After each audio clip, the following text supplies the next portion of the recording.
Let's give this one a go. Now I'm going to call that top equation, equation 1, the bottom equation, equation 2. And here's what I notice. I notice this, and maybe you do too. Look at what we've done. How do you get from the first equation to the second? Double, double, don't double. Now what we found out earlier, like long ago, was if you double, double, double, you get the same line and you get no unique solution. Now we double, double, don't double.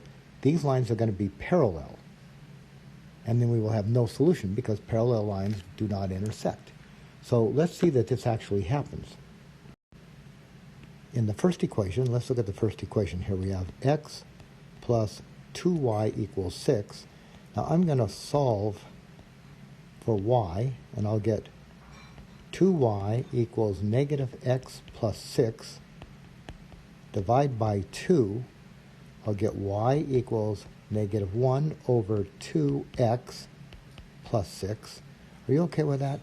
This thing right here, this negative x, is really this. It's negative 1x. And then I can write negative 1x over 2, which is the same as negative 1/2 x. So doing so, there's the slope, and here is the y-intercept. So let's graph this line. It crosses the y-axis at 6, so I'll put a point up here at 6. And then it has a slope of negative 1/2. Now that, look at the denominator and the numerator. Denominator is the horizontal change. Numerator is the vertical change from the point on the line, which is 6. So I'm going to start at that 6. I'm going to go to the right 2, down 1. Let's do it. I'll put little dots here. To the right 2, down 1. I'll put another point there. I'm going to do it again so I can stretch out these points. To the right 2, down 1. Maybe even another one. To the right 2, down 1. Now use your straight edge and get a line through those points, and that will be line number 1. Now let's go to line 2.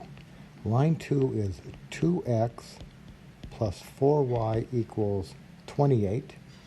Now if we solve for y to get this into slope-intercept form, we'll have 4y equals negative 2x plus 28. Divide by 4.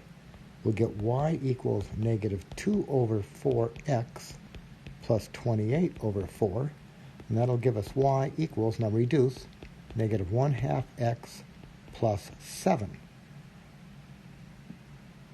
So in this case, here's the slope, here's the y-intercept, and if we graph these, okay, if we graph this line, it's going to cut the y-axis at 7, so I'm going to come way up here to 7. Oh boy, very close to that one. And then look at the slope. The slope is negative 1/2, so I go to the right 2, down 1. All right, so let's do this. I'm going to go to the right 2, down 1, to the right 2, down 1, to the right 2, down 1, and I'll pass the line through those points. Now the lines look parallel, but looks don't matter so much here. How do we know that they're actually parallel? Well, let's compare these slopes. I got a slope here of 1/2, and then what did I get up here? I also got a slope of 1/2.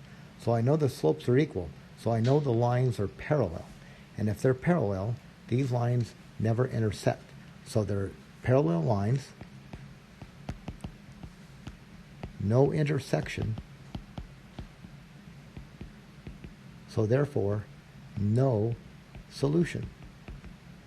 And I know not only are they parallel, but they're not the same line. They're not the same line because when you look at these intercepts, this one is 6, this one is 7. They intersect the y-axis in different places.